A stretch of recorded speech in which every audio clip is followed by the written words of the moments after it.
माहौल बहुत खराब हो रहा है मेरे। एक मुसलमान औरत आज शर्मो हया जो उसका सबसे बड़ा गहना था, आज वो गहना खत्म हो रहा है। और अफसोस की बात यह है, अब गांव और देहात में भी ऐसे कपड़े पहने जा रहे हैं कि जिन कपड़ों को देख करके एक इज्जतदार आदमी की शर्म से निगाहें झुक जाएं। एक औरत के बदन की वो तमाम चीजें जो छुपी रहनी चाहिए, आज वो जाहिर की जा रही हैं। आज बेपर्दगी को फैशन का नाम दे दिया गया, बेहयाई को फैशन का नाम दे दिया गया। अब छोटे छोटे कस्बों और देहातों में भी लड़कियों के हाथ में मोबाइल आ गया। अब सेल्फी लेने का शौक पैदा हो गया। अब व्हाट्सएप और फेसबुक पर फोटो डालने का दौर आ गया।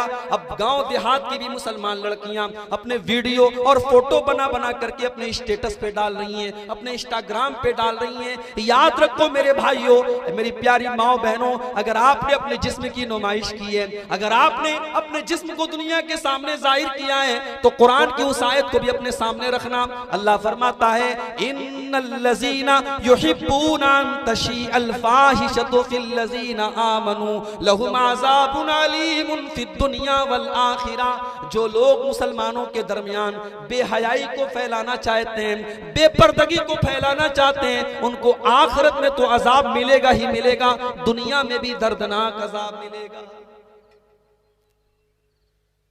बड़ी मेहनत हो रही है आज चेहरे के ऊपर। लड़कियां तो लड़कियां हैं भाई साहब, लड़के भी आजकल फेस वॉश के बगैर मुंह नहीं धोते हैं। सैलून में बाल बनवाने जाते हैं तो कहते हैं कि मेरा बाल वैसा बनवा दो जैसा सलमान खान का बाल है। कुछ बेचारे तो जाके कहते हैं कि आधा बाल रहने दो, आधा मुझे टकला बना दो। चेहरे पर इतनी मेहनत कर रहे हो, बाल को तरह तरह की शक्लें दे रहे हो, बंदर की तरह, भालू की तरह तुम बाल रख रहे हो। मेरी बहनों, तुम मिरर के सामने, आईने के सामने बैठ जाती हो तो एक एक घंटे तुम मेकअप करती हो।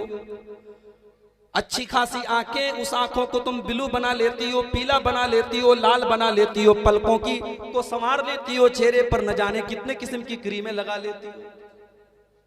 आजकल तो ये सब जो दुकानें खोल के बैठे हैं ब्यूटी पार्लर वाले, ये तो बिल्कुल काली कलूटी औरत भी जाती है तो इतना प्लास्टर करते हैं और इतना उस पर रंग रोगन चढ़ाते हैं, वो बेचारी हीरोइन बन के बाहर निकलती है। इतनी मेहनत हो रही है चेहरे के ऊपर। लेकिन मेरे प्यारे भाइयों, मेरी प्यारी बहनों, याद रखो, ये खूबसूरत चेहरे अगर तुमने अल्लाह ताला को राजी न किया तो जहन्नम की आग में झुलसा दिए जाएंगे।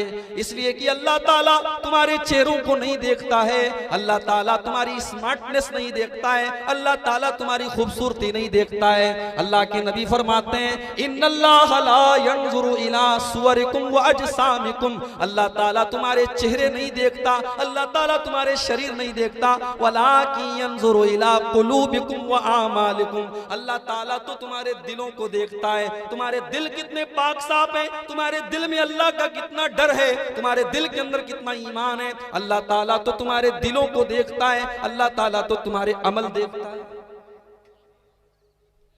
नबी अकरम के पास एक औरत आई,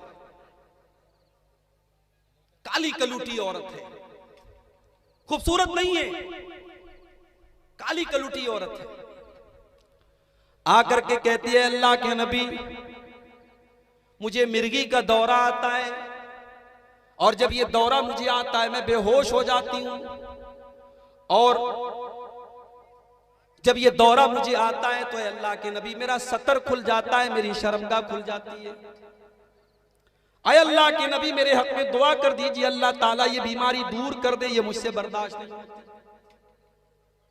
बहुत गौर से सुनना, अपने चेहरों पर प्लास्टर करने वाली मेरी बहनों और फेस वॉश से अपना मुंह धोने वाले मेरे नौजवानों, इस वाक़े को बहुत गौर से सुनना। काली कलूटी औरतें नबी अकरम से दुआ कराने आई है और कह रही है, अल्लाह के नबी, मुझे मिर्गी का दौरा आता है, मैं बेहोश हो जाती हूं, मेरा सतर खुल जाता है, आप दुआ कर दीजिए ये बीमारी दूर हो जाए। नबी अकरम फरमाते हैं, इन शिअति दअउतु लकी, अगर तुम चाहती हो मैं दुआ कर दूंगा तुम्हारी बीमारी ठीक हो जाएगी। व इन शिअति सबरती, लेकिन अगर तुम सब्र करो और इस बीमारी पर बर्दाश्त कर लो, इस बीमारी पर सब्र कर लो, फलकियल जन्नह, तुम्हें गारंटी देता हूं तुमको जन्नत मिलेगी। अब उस औरत के सामने दो रास्ते हैं, इतनी खतरनाक बीमारी है, लेकिन नबी दुआ कर देंगे बीमारी खत्म हो जाएगी। लेकिन अगर बीमारी को बर्दाश्त कर लेती है तो नबी कह रहे हैं जन्नत मिलेगी। उस औरत ने गौर किया, सोचा ये सौदा महंगा नहीं है। कहती ऐ अल्लाह के नबी, अगर इस बीमारी को बर्दाश्त करने पर मुझे जन्नत मिल रही है, मैं जन्नत पाने के लिए बीमारी बर्दाश्त करने को तैयार हूं। ऐ अल्लाह के नबी, मैं सब्र कर लूंगी, मैं बर्दाश्त कर लूंगी, मुझे आप मत दुआ कीजिए मेरे लिए, मगर एक छोटी सी रिक्वेस्ट है। ऐ अल्लाह के नबी, जब ये दौरा मेरे ऊपर आता है, मेरा सतर खुल जाता है, मेरा जिस्म खुल जाता है और गैर मर्दों की निगाहें मेरे जिस्म पर पड़ जाती हैं। ऐ अल्लाह के रसूल, बीमारी तो बर्दाश्त है, दौरा तो बर्दाश्त है, तकलीफ तो बर्दाश्त है, बेपर्दगी बर्दाश्त नहीं है, बेहयाई बर्दाश्त नहीं है, मेरे जिस्म के ऊपर किसी गैर की नजर पड़े ये बर्दाश्त नहीं है। ऐ अल्लाह के नबी, आप बीमारी के हक में दुआ न करें, लेकिन इतनी दुआ कर दें कि अल्लाह ताला जब ये दौरा मेरे ऊपर आए तो मेरे जिस्म की नुमाइश ना हो, मेरा जिस्म ना खुले, मेरा सतर ना खुले। नबी अकरम ने दुआ कर दी, औरत वहां से चली गई। सहाबा कहते हैं किसी को जन्नती औरत देखना हो तो इस औरत को देख लो, खूबसूरत नहीं है, जन्नती है, क्योंकि दिल के अंदर हया है, दिल के अंदर शर्म है, दिल के अंदर गैरत है, दिल के अंदर अल्लाह का डर है। आज हमारे चेहरे बड़े खूबसूरत हैं, हमारे बाल बड़े खूबसूरत हैं, हमारा कपड़ा बहुत खूबसूरत है, मगर दिलों के अंदर अल्लाह का खौफ नहीं है, दिलों के अंदर दुनिया की मोहब्बत है, दिल के अंदर हसद है, दिल के अंदर हिर्स है, दिल के अंदर लालच है, दिल के अंदर दुनिया भर की गंदगियां भरी। हजरत बिलाल को देखो, ये कोई हैंडसम और स्मार्ट तो नहीं थे, काले कलूटे थे, हबशा के रहने वाले थे, नबी अकरम पर ईमान लाए। इनके मालिक ने इनको जानवरों की तरह सताना शुरू किया। अरब की तपती हुई रेत पर बिलाल को लिटा देता और बिलाल के सीने पर एक गर्म पत्थर भी रख देता और अपने पैर से बिलाल को दबा करके कहता कि ऐ बिलाल, इस तपती हुई रेत पर तेरा सीना, तेरे सीने की चर्बियां झुलस रही हैं और पिघल रही हैं। ऐ बिलाल, ये तकलीफ और ये टॉर्चर मैं तुझे देना बंद कर दूंगा, बस एक बार तू जुबान से ये इकरार कर ले मोहम्मद का दीन झूठा है और मोहम्मद जो दीन लेकर के आए वो गलत है और जिन 360 बुतों की हम इबादत करते हैं वो सही है। तू इस्लाम को छोड़ दे बिलाल, हम तुझे सताना छोड़ देंगे। ओ लोगो, बिलाल का चेहरा खूबसूरत नहीं है, बिलाल हैंडसम और स्मार्ट तो नहीं है, मगर बिलाल के सीने में जो धड़कने वाला दिल है, उस दिल के अंदर अल्लाह का कितना डर है, उस दिल के अंदर अल्लाह की कितनी मोहब्बत है, उस दिल के अंदर कितनी तौहीद है। बिलाल, उस गर्म पत्थर के नीचे से बिलाल की जुबान से दबी दबी आवाज निकल रही है। बिलाल कह रहा है, अहद अहद, मेरा अल्लाह एक है, मेरा माबूद एक है। ऐ उमैया इब्ने खल्फ, ऐ मेरे मालिक, तू मुझे लाख सता ले, मुझे तकलीफ दे दे, मगर मैं तौहीद को छोड़ने को तैयार नहीं हूं, मैं अल्लाह ताला की इबादत को छोड़ने को तैयार नहीं। दिल पर मेहनत करो मेरे भाई, दिल को साफ करो, दिल में अल्लाह का डर पैदा करो। इब्राहीम अलैहिस्सलातु वस्सलाम अल्लाह की बारगाह में दुआ करते हैं, कहते हैं अल्लाह वला तुखज़िनी यौम युबअसून, ऐ अल्लाह मुझे क़यामत के दिन तू जलील न करना, ऐ अल्लाह तू मुझे क़यामत के दिन रुसवा न करना। यौम ला यनफ़उ मालुन वला बनून, क़यामत के दिन न माल काम आएगा न औलाद काम आएगी, इल्ला मन अतल्लाह बिक़ल्बिन सलीम, क़यामत के दिन वही कामयाब होगा जो साफ सुथरा दिल लेकर के अल्लाह की बारगाह में आएगा। दिल पर मेहनत करो मेरे भाइयों, समाज सुधर जाएगा। मेरे प्यारे नौजवान साथियों, आज जरा अपनी अपनी जिंदगियों का जायजा लो।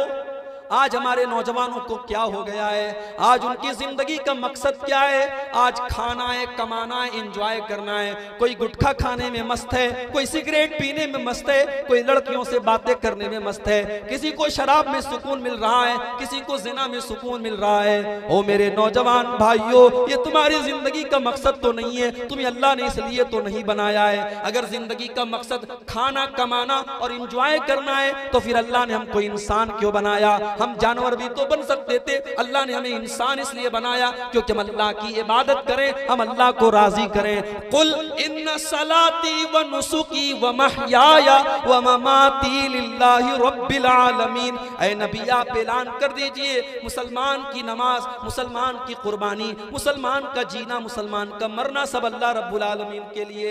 मेरे नौजवान साथियों, अगर हम और आप अपनी जिंदगी के इस मकसद को समझ लें तो शायद शराब के अड्डों पर मुसलमान नजर ना आए, शायद जिनाकारी के अड्डों पर मुसलमान नजर ना आए, शायद सिगरेट पीने वाले मुसलमान नजर ना आए, शायद गुटखा खाने वाले मुसलमान नजर ना आए, अगर हमारे नौजवान को अपनी जिंदगी का मकसद मालूम हो जाए। बहुत नेक हैं, नमाजी हैं, मगर अब तो हाथों में मोबाइल आ गया। मोबाइल पे क्या चल रहा है, किससे बात हो रही है, किससे चैटिंग हो रही है, या तो आप जानते हैं या अल्लाह जानता है। अब तो ज़िनाकारी उंगली के एक टच पर है।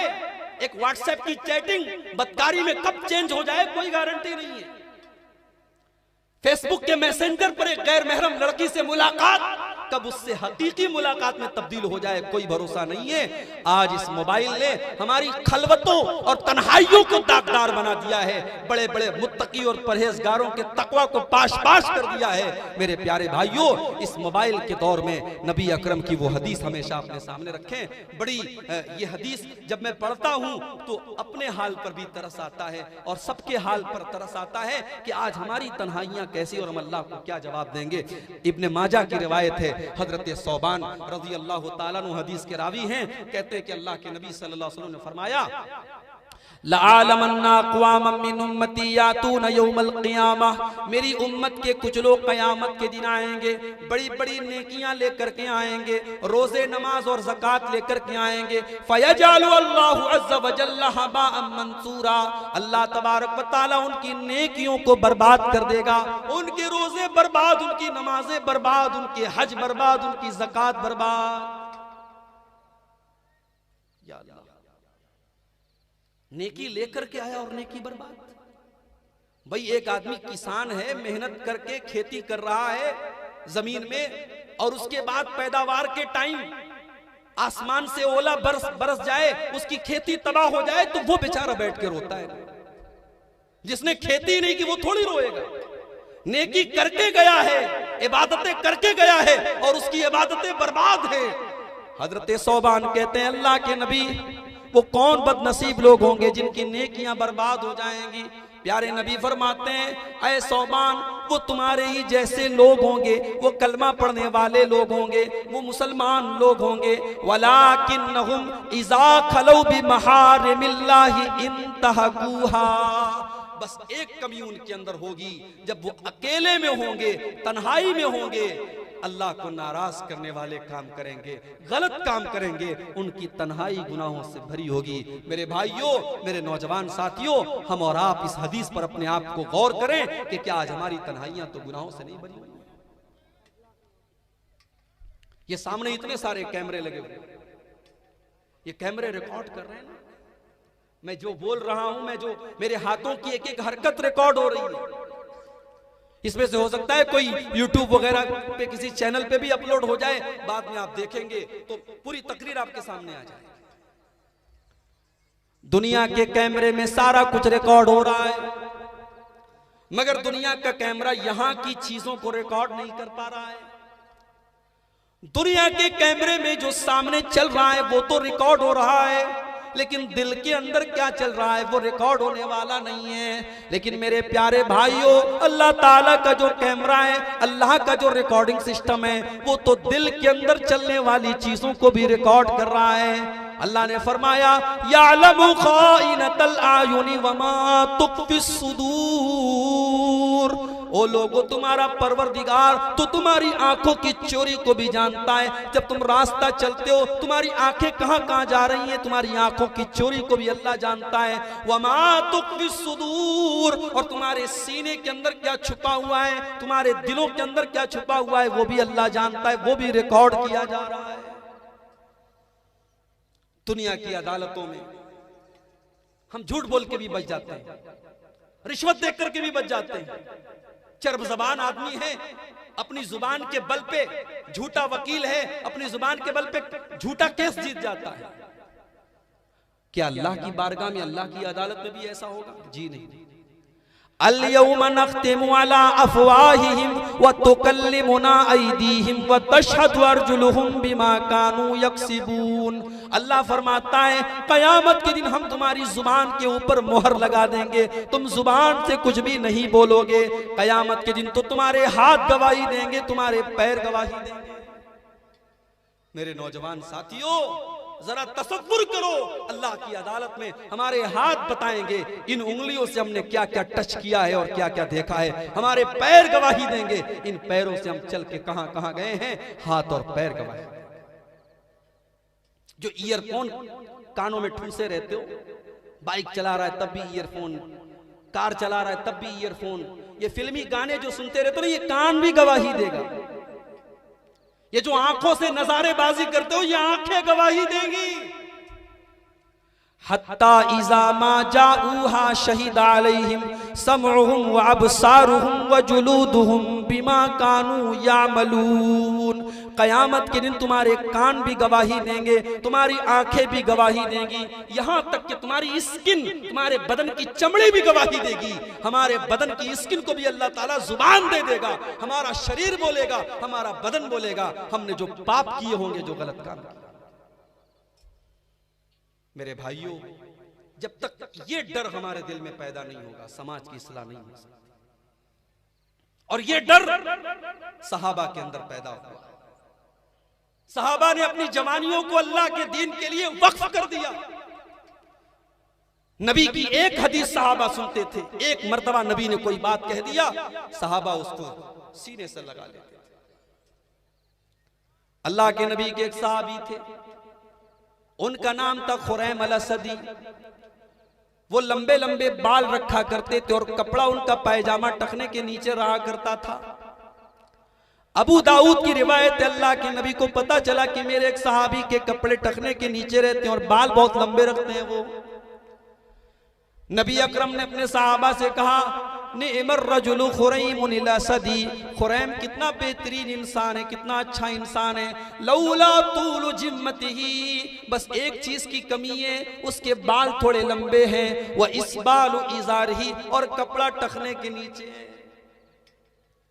माफ कीजिए, सहाबे किराम रात भर तकरीरें नहीं सुनते थे, एक हदीस सुनी अमल कर लेते थे। खुरैम अल-असदी के कानों में नबी अकरम के ये अल्फाज पहुंचे कि नबी अकरम ने कहा कि मेरे बाल लंबे हैं और मेरे कपड़े टखने के नीचे रहते हैं। अबू दाऊद के अल्फाज हैं, उन्होंने कैंची उठाई और अपने बालों को छोटा किया और अपने कपड़ों को टखने के ऊपर किया, काट करके छोटा किया। नबी मेरे बारे में, नबी की जुबान से ये अल्फाज निकले हैं, मैं नहीं चाहता कि नबी की नजर में मैं नाराज हूं।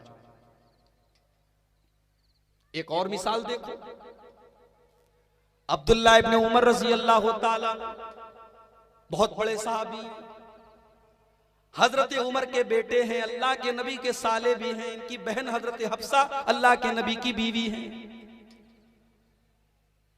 हजरत अब्दुल्ला इब्ने उमर मस्जिद में लेटे हुए, सोए हुए हैं, रात में ख्वाब देखते हैं, सपना देखते हैं। ख्वाब में देखते हैं कि दो लोग इनके पास आए, उनको पकड़ के कुआं के पास लेके गए। इन्होंने कुएं में झांक करके देखा तो कुएं के अंदर आग जल रही थी, आग भड़क रही थी। ये डर गए। उन दोनों लोगों ने कहा, डरो मत, तुम इसके अंदर नहीं जाओ। अब्दुल्ला इब्ने उमर की नींद खुली, ये ख्वाब देख करके, सपना देख करके डर गए कि ये अजीबोगरीब ख्वाब मैंने क्यों देखा। सहाबा की आदत थी, जब वो कोई ख्वाब देखते थे, अल्लाह के रसूल सल्लल्लाहु अलैहि वसल्लम से आकर के बताते थे, अल्लाह के नबी ताबीर बयान करते थे। अब्दुल्ला इब्ने उमर की हिम्मत नहीं पड़ी कि अपना ये ख्वाब मैं रसूल अकरम से बयान करूं। वो अपनी बहन के पास आए। कौन थी इनकी बहन? हजरत हफ्सा बिनते उमर, अल्लाह के रसूल सल्लल्लाहु अलैहि वसल्लम की बीवी हजरत हफ्सा। बहुत सारी बातें ऐसी होती है ना जो भाई किसी से शेयर नहीं करता, अपनी बहन से शेयर करता। ये भाई बहन का रिश्ता भी बड़ा प्यारा होता है। हजरत अब्दुल्लाह इब्न उमर अपनी बहन के पास आए, अये हफ्सा मैंने ऐसा ऐसा ख्वाब देखा है, तू जरा अल्लाह के नबी से इस ख्वाब की ताबीर पूछ के मुझे बता दे। हजरत हफ्सा अल्लाह के नबी के पास आती हैं, अये अल्लाह के नबी मेरे भाई ने ऐसा ऐसा ख्वाब देखा है, जरा इस ख्वाब की ताबीर बता दें आप। नबी अकरम ने जब ख्वाब सुना, कहा कि अये हफ्सा तुम्हारे भाई ने कोई बुरा ख्वाब नहीं देखा है, अच्छा ख्वाब देखा है। निअमर रजुल अब्दुल्ला, अये हफ्सा तुम्हारा भाई बहुत अच्छा इंसान है, बहुत नेक इंसान है। लौ काना युसल्ली मिनल लैल, बस एक चीज की कमी है, तुम्हारा भाई रात में तहज्जुद नहीं पढ़ता है, इशा के बाद वो सो जाता है। जाओ अपने भाई से कहो वो रात में उठ करके क़ियामुल लैल किया करे, तहज्जुद पढ़ा करे। हजरत हफ्सा आती हैं और अपने भाई से कहती हैं कि अल्लाह के नबी ने आपके बारे में ऐसा ऐसा जुमला कहा है। बुखारी के अल्फाज हैं, अब्दुल्लाह इब्न उमर रजी अल्लाह तआला अन्हु के कानों में जब अल्लाह के प्यारे नबी के ये जुमले पढ़े कि नबी ने मेरे बारे में ये कहा है कि काश कि अब्दुल्ला रात में तहज्जुद पढ़े। बुखारी के अल्फाज हैं, फकाना ला यनामु मिनल लैल इल्ला कलीला, उस दिन के बाद अब्दुल्लाह इब्न उमर कभी तहज्जुद पढ़े बगैर रात में सोते नहीं थे। रोजाना वो तहज्जुद पढ़ के ही रात में आराम करते थे, कभी बिना तहज्जुद पढ़े वो नहीं सोते थे। ये सहाबा थे मेरे भाई, ये नौजवान थे, इनकी वजह से समाज में तब्दीली आई, समाज सुधरा है। समाज शराबियों और ज़नाकारियों से सुधरेगा नहीं और बिगड़ेगा। मेरे नौजवान भाइयों, मैं आपसे अपील करता हूं, अपनी जवानी की कद्र करो, ये बड़ी अजीम नेमत है और अल्लाह इस नेमत के बारे में आपसे सवाल करेगा। ये जवानी अय्याशी के लिए नहीं है, ये जवानी शराब पीने के लिए नहीं है, ये जवानी ज़नाकारी के लिए नहीं है। इस जवानी का एक मकसद है मेरे भाई, ये जवानी अल्लाह को राजी करने के लिए है। और मेरे रब की कसम, तुम जवानी में अगर सजदे करोगे, उस सजदे की अल्लाह ताला क्या जो कीमत और वैल्यू है वो बुढ़ापे के सजदे की नहीं है। जवानी की जो तिलावत है, जवानी की जो तहज्जुद है, जवानी की जो इबादत है, और जवानी में जो तो अपने गुनाहों से अपने आप को बचाओगे, उसकी जो अहमियत अल्लाह ताला क्या वो बुढ़ापे की नहीं है।